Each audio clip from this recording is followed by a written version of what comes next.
Engine off ചെയ്തോ, engine off ചെയ്തോ. കൈമൾ മാഷ്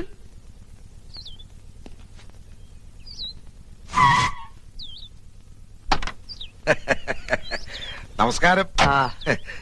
കൈമൾ മാഷല്ലേ? മാഷെ ഞാൻ അറിയും.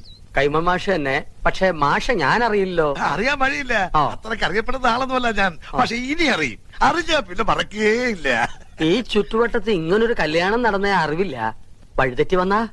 വഴിയൊന്നും തെറ്റിയിട്ടില്ല, നേർവഴിക്ക് തന്നെയാ വന്നത്. പുളിക്കത്തറവാട്ടിലാ കല്യാണം നടന്നത്. ആഹാ, എത്തിയോ വാനരന്മാര്? എന്റെ ജാമ്യത്തിലാ നമ്പീശൻ ഓമനക്കുട്ടനെ കല്യാണം കൂടാൻ വിട്ടത്. എവിടെ അവൻ? കാറിന്റെ മുൻസീറ്റിലുണ്ട്. ഞാനിവിടെ ഉണ്ട്. നീ എന്താടാ ഇവിടെ ഇരിക്കണേ? മാഷെ, ഒരു പ്രത്യേക സാഹചര്യത്തിൽ എനിക്ക് ഈ പെൺകുട്ടിയെ കല്യാണം കഴിക്കേണ്ടി വന്നു.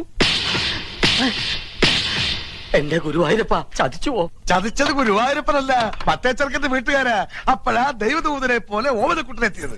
ദൈവദൂതനല്ലോ, ശിവനന്റെ യമദൂതനാണ്. എന്റെ കാഞ്ഞിരക്കാട്ട് ഭഗവതി, ഞാനിനി എവിടെ പോയി വിളിക്കാം? മാഷേ, എന്റെ കൈവിടിയരുത്. ഇപ്പൊ എന്റെ കൈ വിടുക.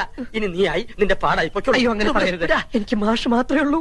ഞാൻ നിന്റെ അച്ഛനോട് എന്ത് സമാധാനം പറയും? പൊയ്ക്കോളൂ. ജീവൻ വേണമെങ്കിൽ ഈ പെൺകുട്ടിയെ വിളിച്ചോണ്ട് വന്ന കാലത്തിന് തിരിച്ചു പൊയ്ക്കോളൂ. എനിക്ക് ഇങ്ങനെയൊക്കെ പറ്റിപ്പോയി, ഞാൻ കാല് പിടിക്കാം. എന്നിട്ട് കാല് പിടിച്ച് വലിച്ചു കയറുക ഭീമനെ പോലെ. ഞാൻ നിന്റെ ഗുരുവല്ലേ, ഗുരുദക്ഷിണ ചോദിക്കുകയാണെന്ന് കൂട്ടിക്കോളൂ. നീ ദേവീത് തിരിച്ചു പോവോ? അതെങ്ങനെ പോകാനാ? അച്ഛനും അമ്മയും എവിടെ വെച്ചാ വിളിക്ക്. അരിയും പൂവും എറിഞ്ഞ് മുഹൂർത്തം കഴിച്ചതിന് മുമ്പ് പെണ്ണിനെ അകത്തേക്ക് കേട്ടാ പറയേ. ഒന്ന് ഇറങ്ങി പോണോ? അരിയും പൂവും കൊണ്ടല്ല നമ്പീശൻ തന്നെ എറിയാൻ പോണത്.